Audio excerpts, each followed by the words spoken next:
Big topics, big ideas, and practical policy solutions. This is Leaders on the Frontier with your host, David Leis. Well, hi, everybody. It's December 5, 2024, the year of our Lord. It's David Leis here, your proud host of Leaders on the Frontier. And we're delighted that you can all join us today as we talk about a lot of very, very important issues, especially when it comes to our border, our security, our nation, and our neighbor to the south and the north, technically, the United States of America. As we've heard a lot this last few weeks, I think it's only been about 2 weeks perhaps, that we heard about the incoming president of the United States, Donald Trump, talk about the need for higher tariffs if Canada, as well as our neighbor to the far, far south, Mexico, doesn't get their act together. So we're going to dare to explore some pretty important issues around that. And so a warm welcome to all of you for joining us, the audience. We're eager to hear about your questions and comments. What do you think? Is this just a shallow negotiation tactic, or what's really going on here? So we're going to dive into those issues with our special guest, who I will introduce in a moment. In the meantime, I want to thank all of you for the myriad of comments that you reflect and offer us in terms of the kinds of discussions that we have. And I really appreciate it from coast to coast, as well as other parts of the world. So we're really grateful for that. And good afternoon to you, Prairie. Again, we're glad that we have a great set of regulars right across the nation. It's really exciting. And again, thank you for all those comments and questions. So right off the top, I'm going to highlight a few news stories, some interesting things. It's fascinating. It's December the 5, and I can't recall off the top of my head a historical fact, but I do remember what happened in 1909. As a kid, I was and just still am to some degree, a Montreal Habs fan, although I would say I'm a Winnipeg Jets fan by far. But the Montreal Canadiens on December the 4th were founded a long, long time ago. So imagine that, on December the 4th, 1909. So what other points of historical trivia do you know?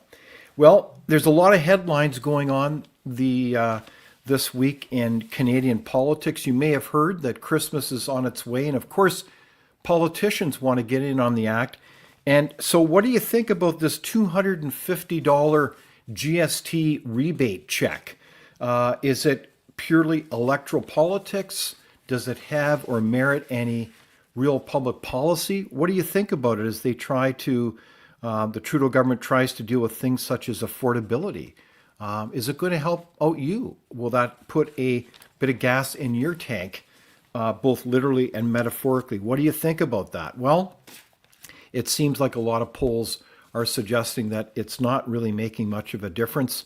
It appears that a Leger National Post poll suggests that it's backfiring. Less than, 22% think that it is actually a good idea. 65% would not change their vote. So maybe it's not really going to help them.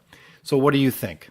The other thing I wanted to highlight is kind of a mixed story, and it has to do with this notorious Bill C-63. You may recall that the bill has two parts. The one is about online bullying, or getting rid of harm to people who are online. And the second part is quite ominous. It's going back to 1984, frankly, when we have talked about this issue many times, is that Bill C-63, its second part, is really a full frontal assault on freedom of speech, as it seeks to censor and shut down people that we disagree with. And I think it's obviously of great concern. So the news that we've heard this week is that the sitting government is looking at putting aside part two and not pursuing it, but going ahead with part one, even though we arguably have laws regarding online bullying. But what do you think? Is that good news? Or are there other pieces of legislation that quite frankly do the job regarding censorship in this great country, Canada? So it's a great concern. It reminds me of a quote from Margaret Thatcher, who said, "Unless you have freedom of discussion over a whole society, you soon cease to have any new ideas. And without new ideas, how do you have continued prosperity, let alone how do you continue to be, in my view, human?" So that's a thought of the day for you. We also know an interesting report came out that said that Canada's infrastructure investment is not keeping up.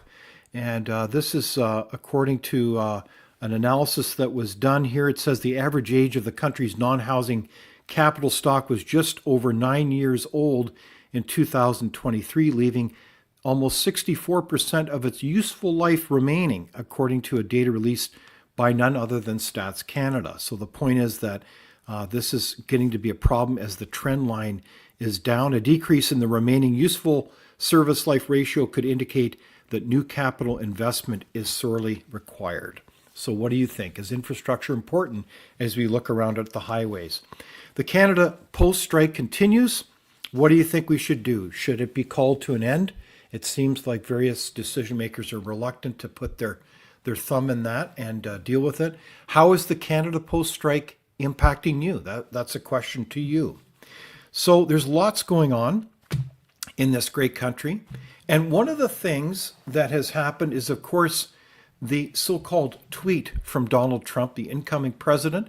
The incoming administration, the Trump administration, has lots of assertive agenda. And this will impact not only the United States, but the world, including Canada. We heard that there's concerns about Canada's border security and issues regarding not only human trafficking, but terrorism and even drugs. So that tweet sent a lot of our leadership class in this country scrambling as premiers met with the Prime Minister.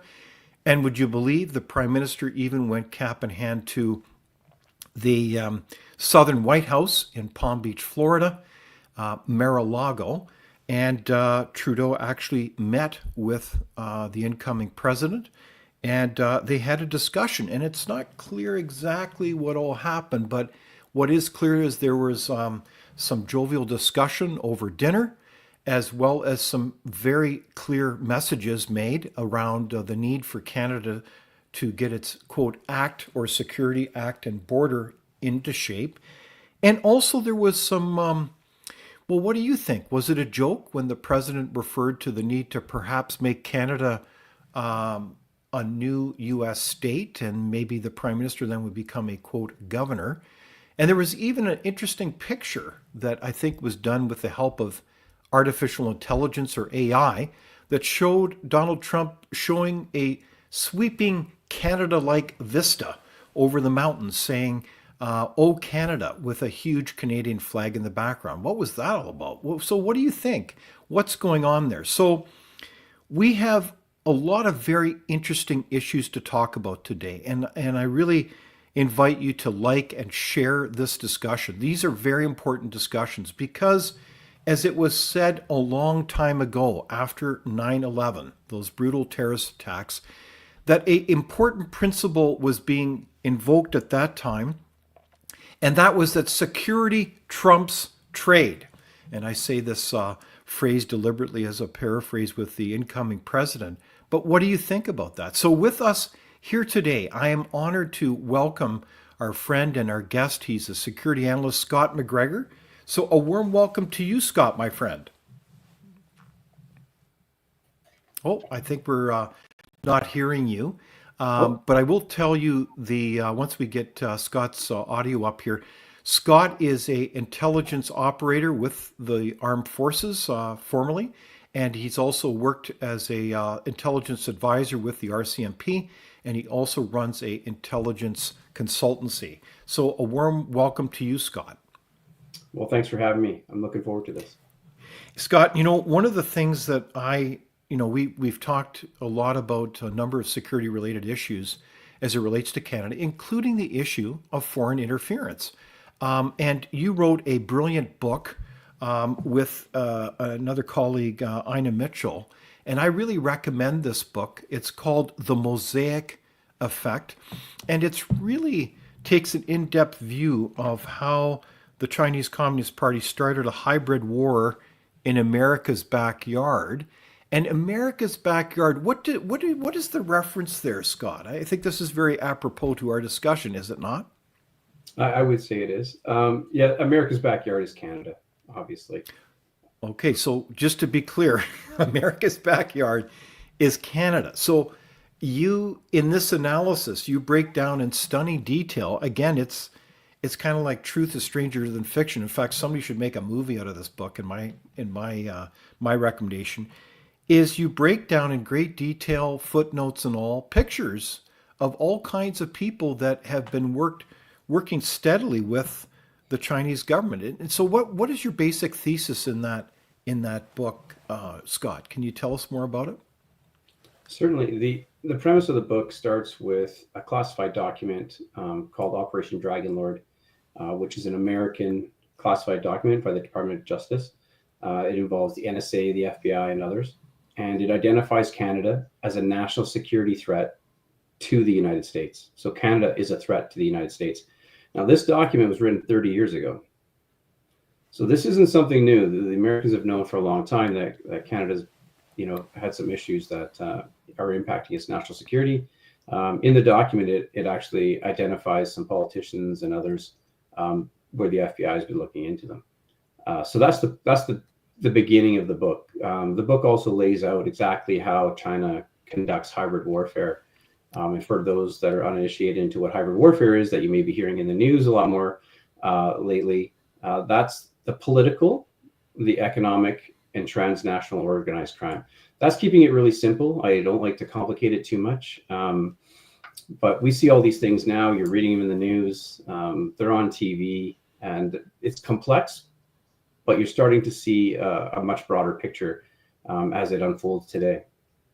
Okay, so we've kind of led with this point because that's actually the story here. This goes beyond simply a tweet, if you will, by the incoming President Donald J. Trump on Truth Social that somehow Canada needs to get its border together and that somehow, gosh, it's not simply that simple, is it? There's a deeper story here that we need to pay attention to. Is that what we're saying?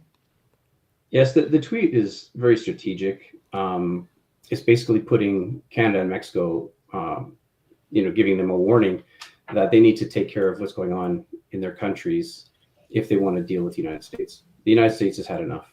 And that's been kind of what we've been trying to say for a long time now. Some of the things that we were reporting, say 2015, were being brought up in the Pentagon. So what's happening in Canada, the intelligence community within the United States is well aware of what's happening here. More so, I would say, than what we have in Canada. The apparatus in Canada is just now starting to grasp what's been going on. I think they're starting to read the book just too. hold on for a sec here. That is a very significant headline. So you're saying, I mean, you have worked the halls of intelligence apparatus for a long time. You're saying that the United States knows more about the security issues in this country than perhaps our officials, know themselves. 100%. I would say any major law enforcement interaction that you've seen is related to U.S. intelligence sharing information. For instance, Okay. the head of the RCMP's intelligence being arrested and charged and convicted. That stems from an operation that the United States completed regarding encrypted cell phones. Okay, so this is like peeling the perennial onion here. And by the way, we had a hello from Brian in Kentucky. So welcome to our American friends here as we talk about really the whole need for continental security. Like, this is our closest ally, the United States. We're our second largest trading partner. And hello, Mark Wren from Kitchener. We have a very important foundational relationship to our prosperity in our lives is how we work together as continental neighbors. And you just told us about a very significant story I want people to be aware of, but a very important former official, intelligence official on the Canadian side, was looked at. And what, tell us what the story was here. So that individual was running intelligence for the RCMP, and they became embroiled in a conversation with a man named Ramos, who was part of something called Phantom Secure. Phantom Secure was providing encrypted devices to the cartels, the Iranians, and the Chinese. He stems from Vancouver, but he was arrested in the United States. He was indicted in the United States, and it's very likely that the information he shared shed light on, some of the infrastructure within Canada. Encrypted cell phones is topic of the day. There's been, numerous occasions where that information and that technology has been utilized, not just in cell phones, but also in port security, et cetera, so in Antwerp and other places like that. So Canada's a hotbed for that. But he was arrested, and subsequently the FBI managed to find some information, share with Canadians, and that's what initiated the indictment. Okay, so that was a very significant wake-up call for the vulnerabilities within our intelligence network and other related issues. And the context is that our relationship with the United States is not obviously just economic and cultural, but it is also related to particular military and intelligence alliances. We have, of course, the relationship of NATO and NORAD, but also the Five Eyes. Can you tell us more about the Five Eyes and what that means? Certainly. So the Five Eyes is mainly an intelligence coalition between the five countries of the United States, Great Britain, Australia, New Zealand, and Canada. When you mentioned continentalism, which is something that I've discussed previously, that's looking at the Five Eyes mainly taking on a stance of looking out for each other, but also protecting their environment. So when we saw Brexit happen, the United Kingdom pulled away from the European Union. They're an island.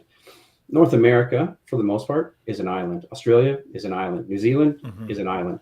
So all of these countries need to protect all of their borders. And the Five Eyes probably in the Western world are the leading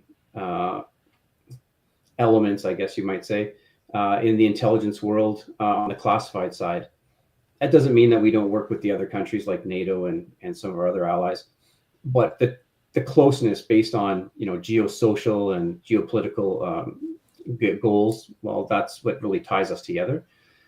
So the Five Eyes is something that, in my opinion, is what shapes the West's resistance to its adversaries like China, Russia, North Korea, etc. Okay, so that's a very significant relationship that is perhaps being looked at in the context of how is Canada a reliable partner in that kind of intelligence commitment. The Five Eyes being, again, a reminder, the nations of the United States, Canada, the UK, Australia, and of course, New Zealand.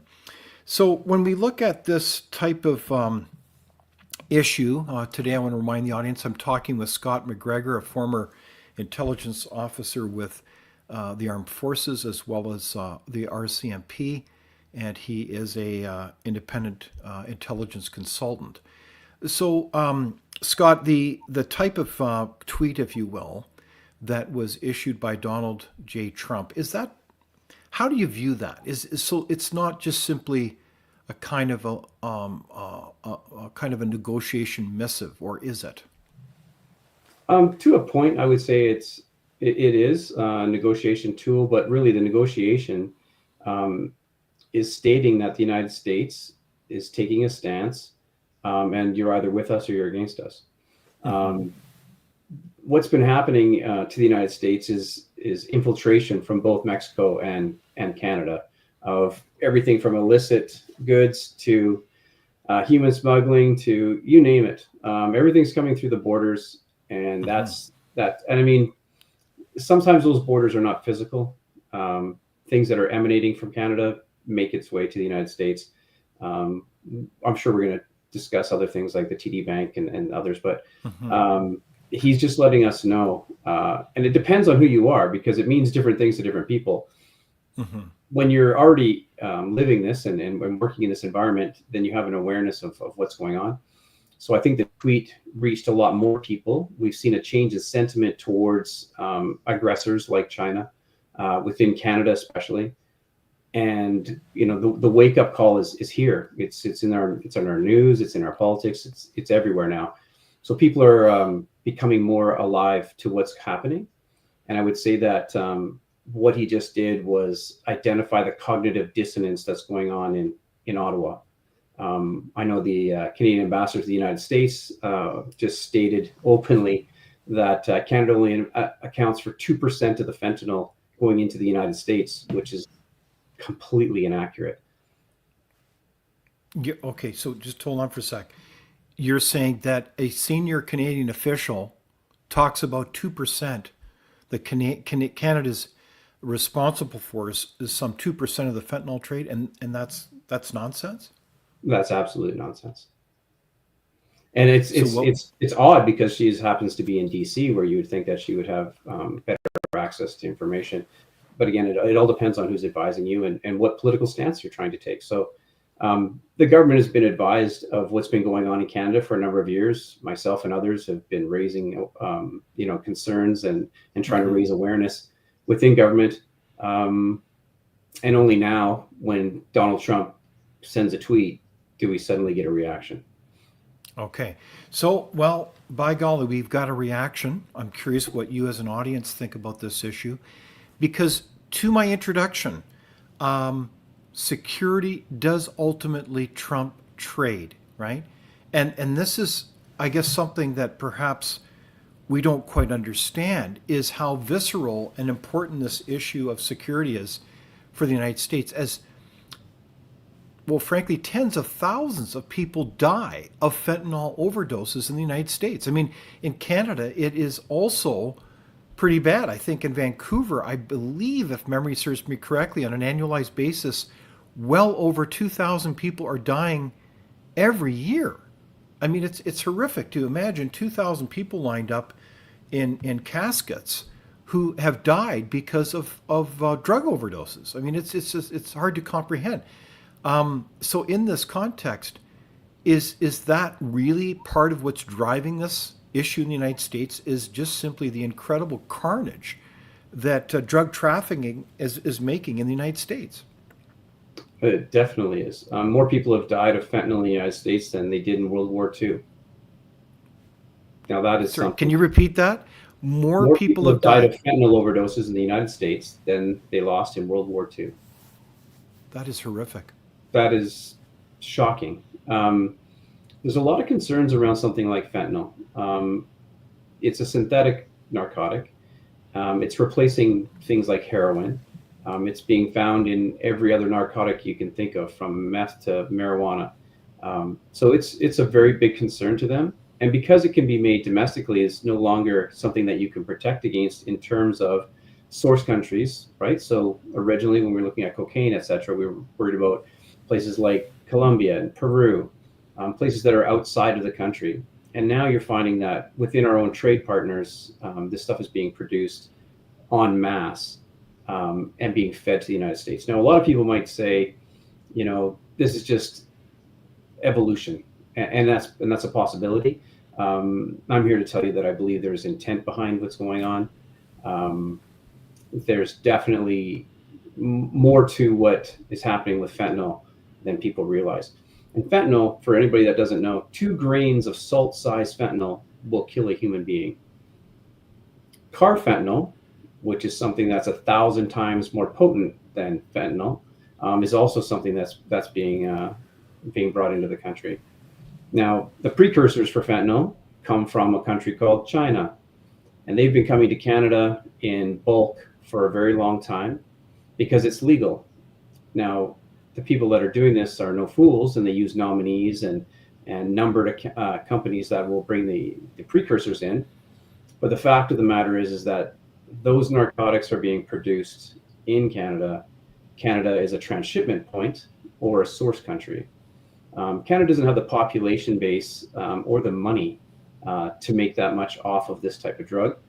Having said that, if a dealer was to get his hands on some fentanyl, unlike heroin, he can step on it, which means you can break it up into smaller amounts to make 10,000 times more money than he would with the same amount of heroin. Now, that's something for bad guys to consider when they're being approached to say, "Hey, would you like to sell this?" And you know, the terrible part is that yes, it does affect some of our homeless population. In Vancouver, you have the downtown east side, etc. But that's not where this all ends up. You know, this is killing doctors and lawyers' kids. This is killing doctors and lawyers. And some of this stems from our issue with the medical system, where people, you know, had sports injuries and they were put onto narcotics that would help them, and then suddenly that was outlawed and they were left with nowhere to go. And so they end up going and trying to get something to help them, which is called green 80s. So those are little green pills that are produced using pill presses. And that's what people buy. Hopefully it's made so that there's not more than 2 grains of fentanyl in it. Unfortunately, as everyone's seen in the news numerous times, that's not the case. So one of the big things I wanted to bring up was the regulation of pill presses in Canada. And you know, we've raised this concern for years. Pill presses are not regulated. Anyone can go and buy a pill press. Problem with that is you get bad guys that are making multiple kinds of narcotics, ecstasy, Molly, all these things in these pill presses. And so you never know what exactly you're going to get. They're not the cleanest of places. The super lab that was just busted in the interior of British Columbia. Yes. Now that was a lab, and as you saw, it was quite clean. Most of these other places are not. You know, ones that use scientists and chemists to make this stuff tend to be higher quality. People take those lessons and try and do it themselves. You know, the results are deadly. So that's part of the problem. How it moves is another problem. People think it's going to be a bag of pills, and quite often it's not. It's in liquid form, in Gatorade bottles. So try and stop somebody at the border with a Gatorade bottle. It's pretty difficult. So we can go back to the border issue when you want to lay that out for the audience. Okay, so this sounds like an octopus to me as we look at the different layers of issues that make this issue kind of deceiving. So there's a lot to pack here, and we are. I recall in November, a very interesting U.S. think tank announced a release of a report that Canada has become a safe haven, an international hub for notorious crime groups, as illicit trade in the country is, quote, booming, according to a report by an American think tank. Quote, Canada has become a safe zone for the world's most notorious crime groups and threat networks that are harming Canada's national security of other nations. And this was released by the International Coalition Against Illicit Economies. So this is a very interesting report, and I think it basically underlines the point that you're making, is that Canada is now a production hub and a hub of criminal activity of some of the notorious crime gangs in the world. Is that, again, what you're saying, Scott? That's very true. And those are colleagues of mine from that think tank. I'm also a security advisor in a think tank called Council for Countering Hybrid Warfare. It's an international think tank. Similar discussions, similar products are being produced to raise awareness. Some of it is also for teaching law schools, etc., about what's happening. So that is exactly what we're seeing. Canada is actually, I'll use the example of Vancouver. 66% of all RCMP files in the entire country happen in the lower mainland of British Columbia. So let that sink in for a minute. That's what most of our federal police is. So that means most of the crime is happening in that region. That doesn't mean that it's not happening elsewhere in the country. We know that Ontario, Toronto, is also another center of gravity, but Vancouver is the center of gravity for transnational organized crime in North America. not New Pardon York, me? not Pardon LA. me? Vancouver is the center of gravity. It's the largest threat in North America. As one of my colleagues in DC said, it is like a combination of Miami and Dubai.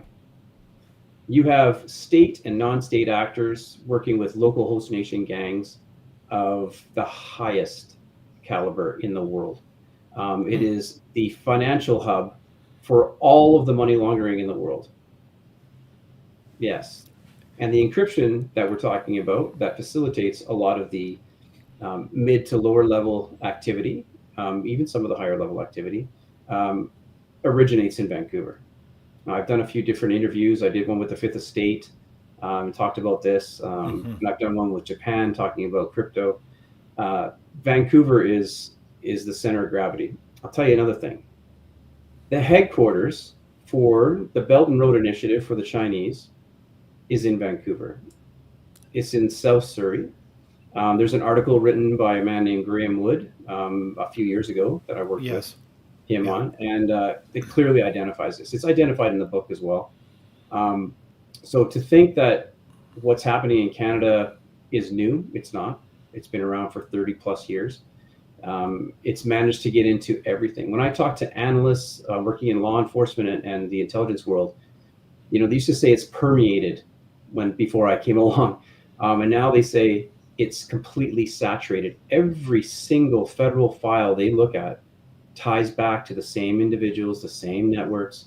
Wow. It's rampant. It's everywhere. And this is what Trump is trying to tell us, because apparently he can get it across better than anyone else. We have problems and we need to solve them if we want to, do business with the United States. Okay, so this is a bombshell of a revelation, right? Canada, specifically Vancouver, is a super hub. So we've got some comments coming in. Crypto Beauty says this guy is blowing my mind. Yes, indeed. Fantastic interview. Other comments as well. Brian Cassidy, Pierre Trudeau, the Club of Rome, and the degrowth of Canada is a very interesting comment because, pardon me, it begs the question. This is not just organic. This is all facilitated actively by a number of interests. I mean, if you think of the world production of fentanyl, where does a lot of this come from, Scott? So, I mean, the original thinking was that it was China. And don't get me wrong, China certainly is the catalyst for all of this. That's where all the precursors come from. They go to Mexico and they come to Canada. Yes. And if we want to get into it, we can start to look at who owns what ports in what countries, and how those companies that are involved in those ports manage to get that stuff into the country. We can look at CBSA and what its mandates are, and the fact that they only check 2% of container ships coming into the country, and most of that is for nuclear, biological, and chemical. Okay, not hold on narcotic. here. Hold on here, Scott. You're you're running hard here. 2%, sorry, less than 2% of hundreds of thousands of container ships coming in. I believe the Port of Vancouver is the second largest port on the west coast of this continent. And you're saying less than 2% are inspected, and then meanwhile in Halifax, I mean, this is, what should it be? What percentage should be inspected, Scott? I guess that's another question. This is the issue when it comes to supply chain management, supply chain security, validating who is receiving and who is shipping, the due diligence aspects, and I would call it enhanced due diligence, is not. There's no capability for that. There are people that want to do this work. They're hamstrung by mandates, legislation, and other aspects. As a regulatory body, you have to remember that CBSA, the RCMP, and CSIS are all sub-ministries of the Ministry of Public Safety. So they're all political. So, you can only work against the system if you have the tools, and they don't have the tools, or the money or the people to do it. That's why the discussion keeps coming up that in the ports, should we just have more people and should we be doing this? Well, the ports are controlled by bad guys already. There's open source reporting on this already that, the Ndrangheta, the traditional organized crime, the mafia, work with the Iranians and the Hells Angels in the ports. This has Okay. been out for a long time. Okay. Wow. Addressing So the, it sounds like the big a arrest. train wreck. It Yeah. sounds like a train wreck here, Scott, with all the container ships. I mean, this is kind of like open our eyes. And I think the message here is loud and clear. There's a much, much deeper story here that's going on in Canada that we need to open our eyes and wrap our arms around. It never happened just overnight. This has been going on for years, and we've got to arm up, tool up, so we don't threaten our economic future. Is that it in a nutshell, Scott? Yeah, that's the way to look at it. I think you have to understand that if we enter into a conflict as part of NATO or the Five Eyes, with what we're seeing in the South China Sea and other areas, things go kinetic. That we're very vulnerable. We don't have our military is about 60,000 people. You know, the same size as what we have for Canada Post right now. We don't have a lot of capability when it comes to defending ourselves militarily, let alone from the hybrid war. Someone, Crypto Beauty, was on here. So for Crypto Beauty, here's one: 3,000 Chinese attacks per minute by the Chinese on British Columbia provincial agencies. So Canada's at war and doesn't even know it. That's just the crypto side, or pardon me, that's just the cyber side of Okay. things. Yeah. So the point is, war is simply not kinetic war, a hot war. War is multidimensional. We're into generation warfare where people manipulate information big time, but they go at us at every angle of attack, including on cyber security issues. So we've got a lot of comments here. Crypto Beauty says, exactly, follow the money. So we've heard a lot about TD Bank, and TD Bank is obviously a reputable bank, but there are some serious problems with TD Bank in terms of money laundering. And this has happened with other financial institutions in this country too. What's the significance of that story, and how does that link in with what we're talking about? Well, TD Bank, you've likely read the open source reporting on that, and it talks about the facilitation to cartels. For those that don't know, the Sinaloa cartel had a headquarters in Canada. Pardon They me? operate. What? They Sorry, operate here. what did you just? Yeah, the Sinaloa had a headquarters here in Canada. El Chapo was running mostly methamphetamine and some other narcotics, but yeah, they have a huge presence here. The CJNG also has a presence in Canada. So these are top level people that we're talking about. We're not talking about lieutenants or something, like people down in the trenches. We're talking about their big bosses operating in Canada, and that's because Canada is this soft landing space. You can pretty much do anything, get away with anything in Canada. When was the last time you saw a money laundering case actually result in a conviction? I'll wait. There isn't any. In the case of the Toronto Bank, the TD Bank, who's been arrested in Canada? No one. So you're telling me you're paid $3 billion fine for money laundering issues and no one's going to jail? I would dare say that Mr. Trump has a list of other banks, and I know very well that there are other banks, and the pressure is going to be put on to start correcting some of the issues that we have. Okay, so gosh, this is a wake up call as we're with Scott McGregor today. He's a security analyst and author of the book, The Mosaic Effect. I really recommend it to you. Keep bringing in the comments, the questions. Share this with your friends and get the word out. Because why does this issue matter? Because, well, let me put it this way. Do you think there's a high chance, Scott, that Canada will get caught in this tariff? The Prime Minister, I believe, at Mar-a-Lago in Florida said to Donald Trump, this is going to decimate, this is going to really impact Canada's economy. 25%? It's hard to imagine that. I mean, this is really major. So because we can't get our Security Act together, we have a high risk that this is going to hit us and boomerang our economy. Do you think that's a high risk? Do you think we're looking at this real possibility, Scott? I think if Canada doesn't play ball, we're in big trouble. We already lose trillions of dollars to the illicit market right now, from trade-based money laundering to service-based money laundering, the trafficking pieces. So we have the transnational organized crime stuff. That's the criminal side of this.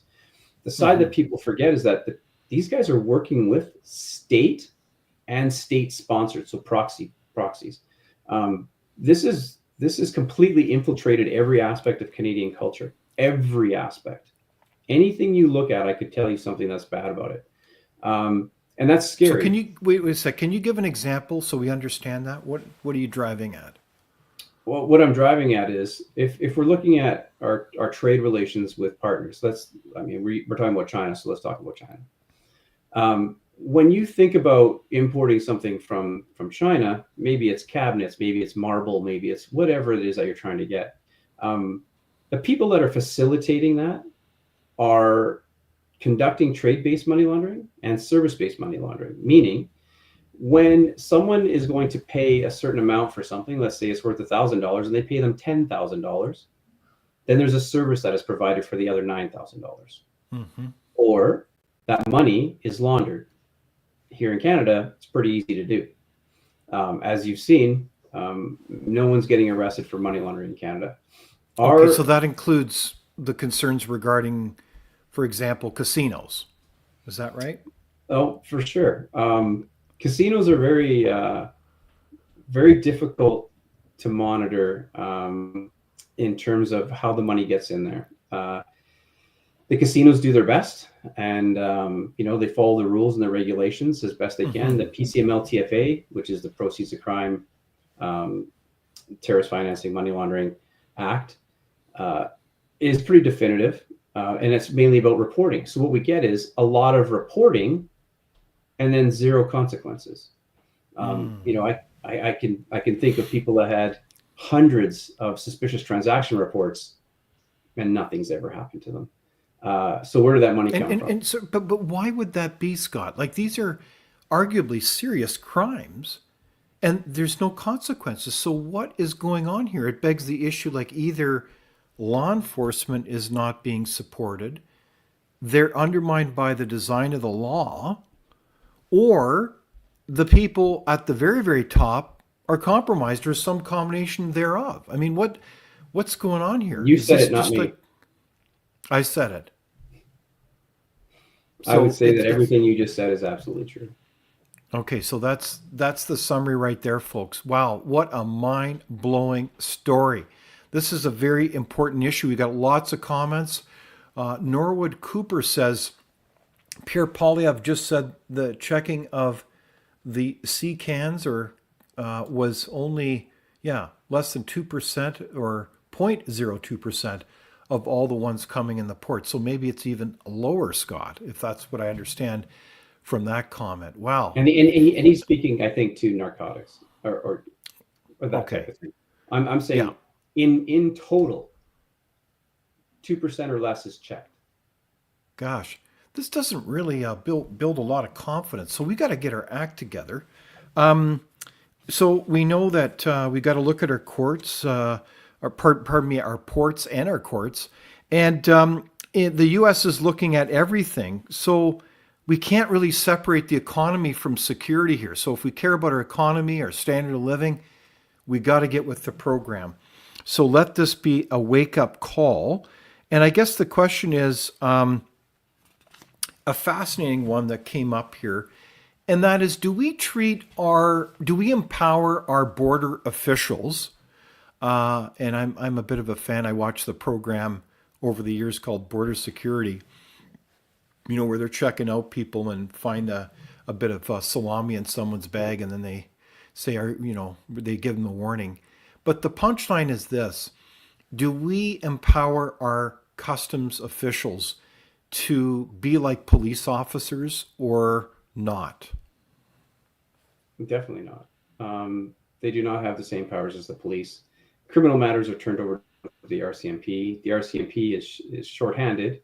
And to be honest, in British Columbia, at least, a police officer can't charge someone. They can recommend charges to Crown.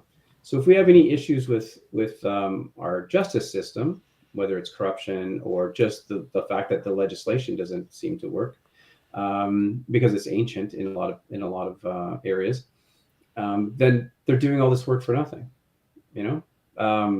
And it's disheartening for not just the people that are, you know, wanting this to be corrected, but for the police officers themselves that are doing the work, that have, you know, all of the intention of upholding the law and putting bad guys in jail. No one joins the, I mean, don't get me wrong, there's people that sneak in, but no one really joins the police to not put bad guys away. They all want to put bad guys away. Yeah. They are just being hamstrung. Part of it is political will. There, you know, we don't see the political will behind some of this, but mainly the, you know, legislative reform that needs to occur is there. I would dare say that there's also some issues between information sharing. I've spoken about this at length about how there's convergences between national security level information and law enforcement levels information. In the United States, in 2011, President Obama had an executive order, and that was to make transnational organized crime a national security threat. What that did, this is post 9/11, what that did was allows their agencies to work with their military and others in sharing classified information that would impact law enforcement or criminal activity. So that I worked a lot with the people in the United States on this, and I actually showed Canada how we could do this and work with the Americans and the rest of the Five Eyes, but also conduct it in Canada. And that was kind of lost. They just didn't have the political backing to proceed with that. To this day, we do not have a strategy in Canada on transnational organized crime. And You've got to be kidding. It's seriously. It's been almost 10 years now that we've been screaming from the top of our lungs. You at least have to get everybody working together. Our intelligence agency is domestic. We don't have an international intelligence agency. So, yeah, you know, you're limited. They're like the FBI because the FBI is domestic as well. So we don't have some of the capabilities that the United States does. When it comes to money laundering, we don't have a law called structuring, which is people that are putting money in repeatedly under the $10,000 limit. So in the United States, if you do that, you know, they're going to catch you and you're going to go to jail. In Canada, we don't have that. They have FinCEN. FinCEN actually has teeth, and they work with something called the Office of Foreign Asset Control under the Department of Justice. They're the ones that put sanctions on the cartels, terrorist organizations, the Iranian groups, etc. Canada doesn't have that. We do not have that capability. FinTrack, you know, responds to requests, and they tend to take a long time to get replies back, depending on what it is.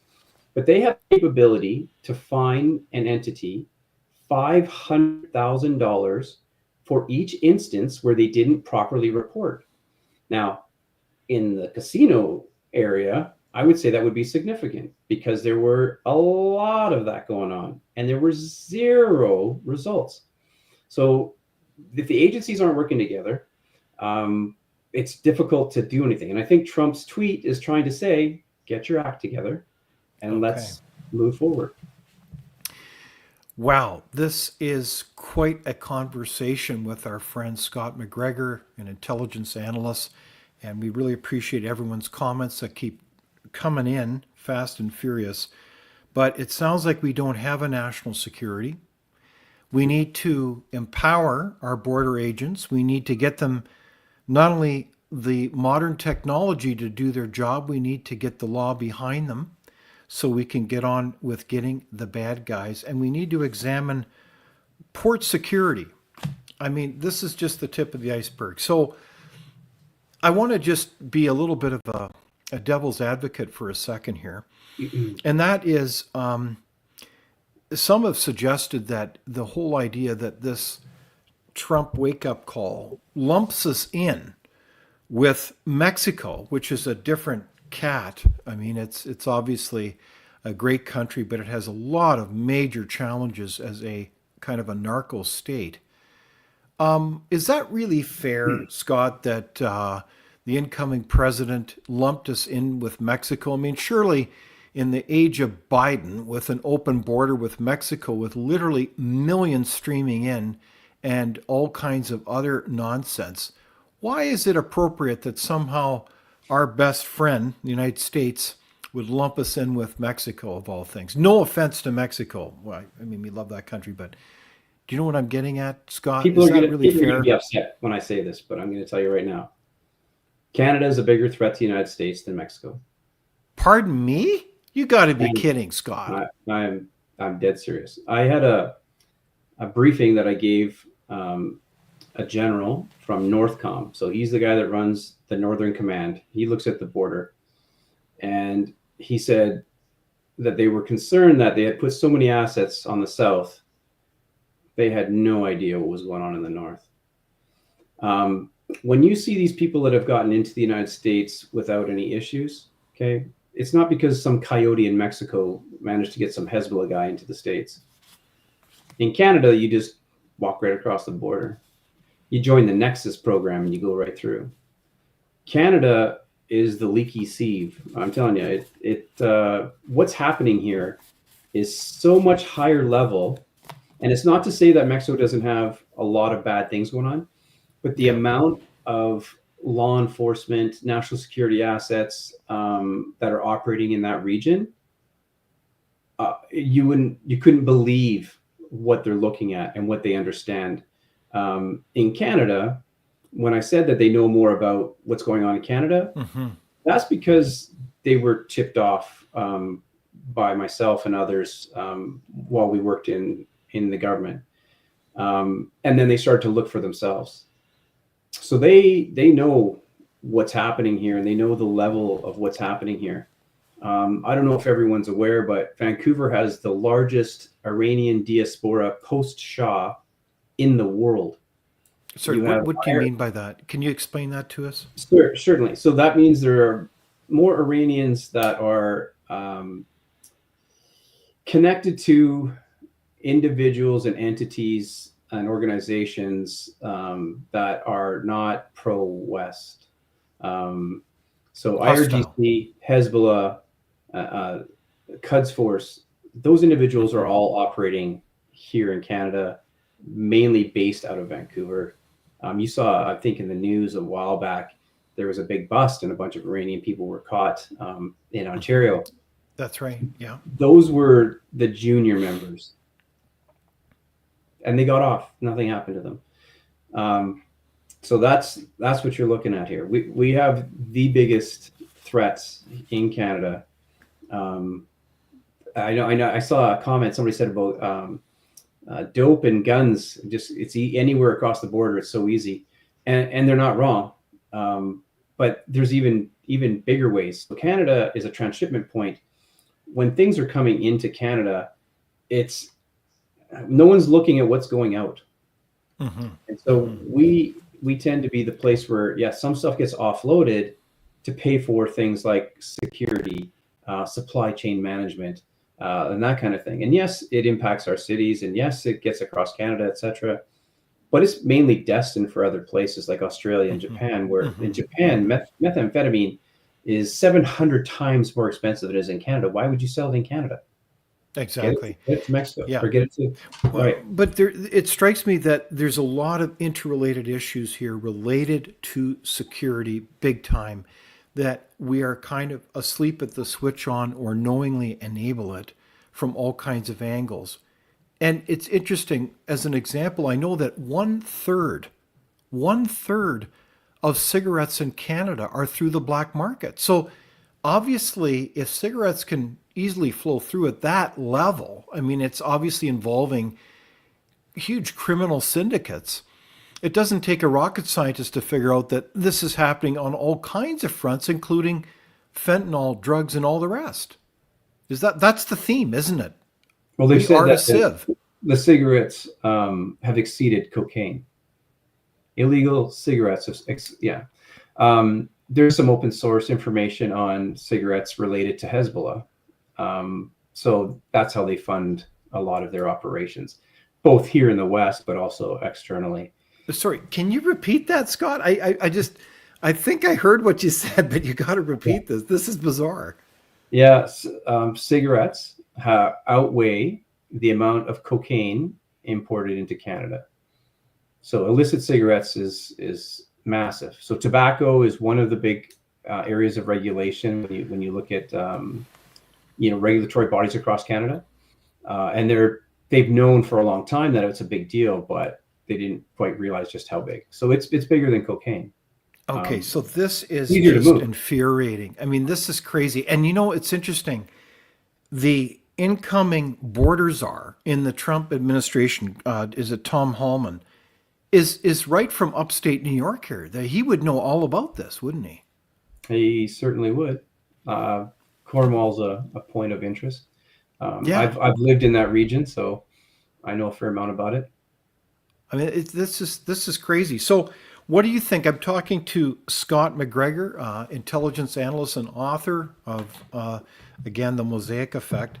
We're talking about the new Trump administration, basically saying we're fed up and we need Canada to pull up its socks. So, as we look at this issue, how do we summarize why this is an important issue? Why should Canadians care about this important issue? Scott.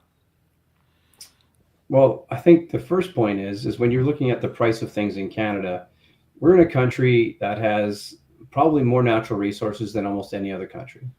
Mm-hmm. We have oil. We have everything you could possibly think of. And having lived in the Middle East for a year, and filled my car up for $3, it's disheartening to see that people are struggling to find somewhere to live, that people are having trouble affording groceries. When places like Saudi Arabia pay their citizens, 60 something thousand US dollars a year just for being a citizen, and all they have is oil. We don't refine what we have. I think that Canada has a lot of opportunity to progress economically. I think a lot of people have sold out when it comes to where that money goes and the organizations that control that money. There's a good report, if anybody wants to look it up, called the Sidewinder Report. It's Exactly. I was unclassified going to now. say, yeah, It's secret, amazing. but it's unclassified. And in my book, I actually have a copy of the Off Dragon Lord document that also helps you Hmm. understand which organizations, companies, and people have been involved in this for the last 30 years. So Canada's been undermined in a lot of different ways, internally and externally. We've been exploited, mainly for our lax laws and kindness, naivete to a certain point. Hmm. And I dare say that Canada's tried to offset, the strength of the United States by saying, hey, we'll try to work with some other partners so that you can't completely control the trade agreement between the two of us. Unfortunately, when it comes to security, as you mentioned, David, Canada is completely reliant on its allies, and the main ally in that is the United States. It's where almost all of the classified information derives from. They have assets all over the world. We do not.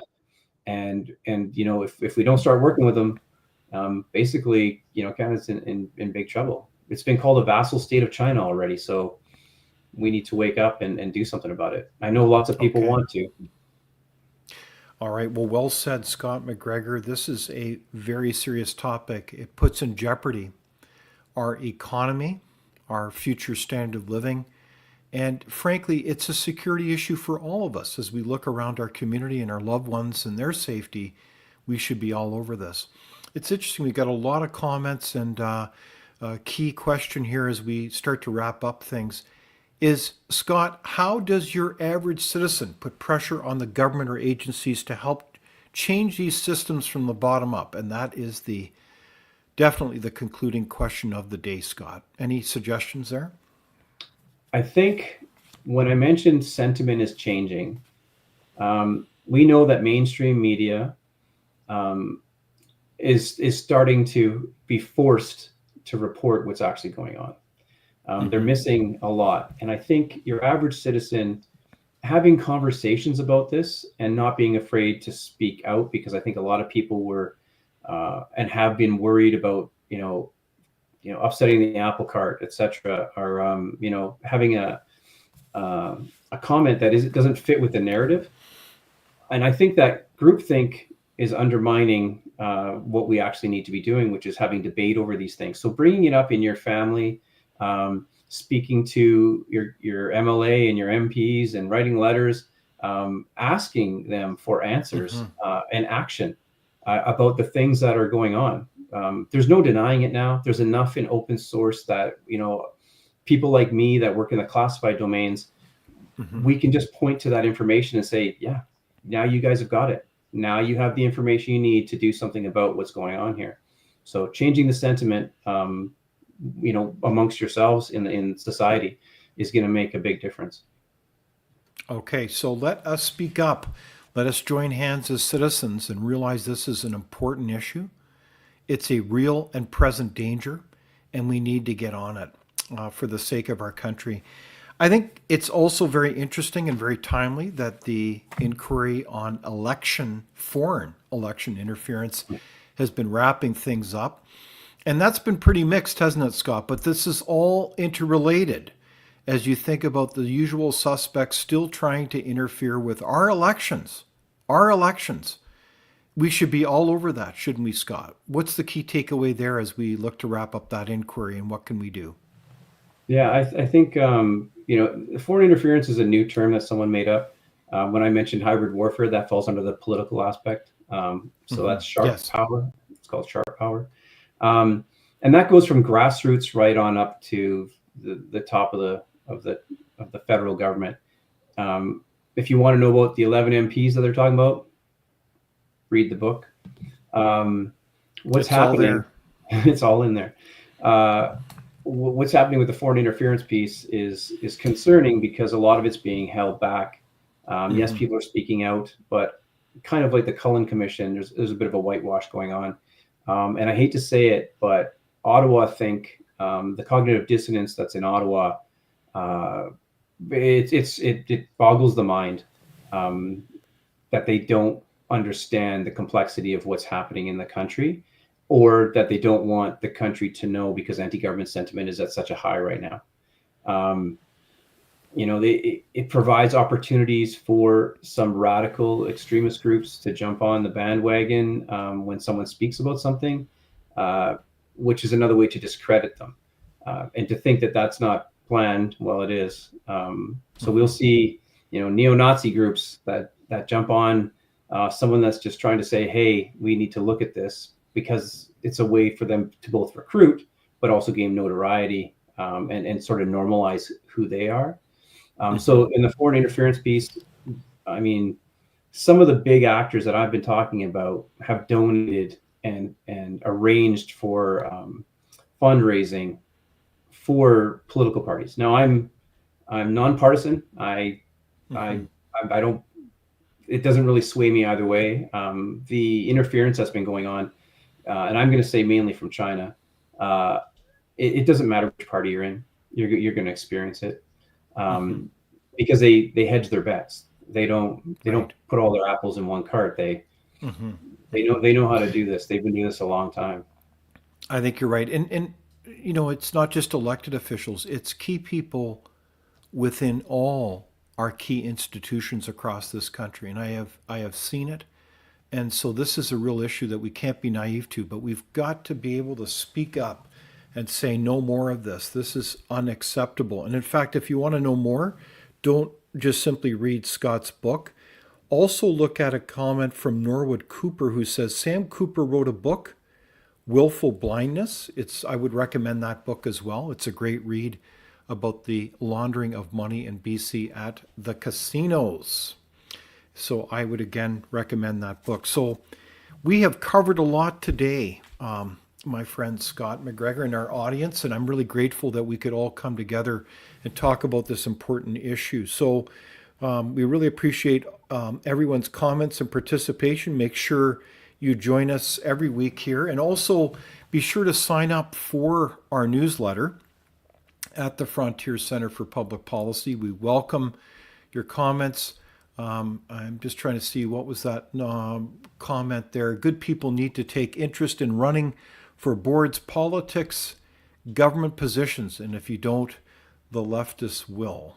Well said, Brian. So we're in a situation where the role of citizens has never been more important as we look at all kinds of agents that work at this. So in the meantime, I want to thank you very much to the audience, and thank you very much, Scott, for joining in this conversation today. It's been my pleasure.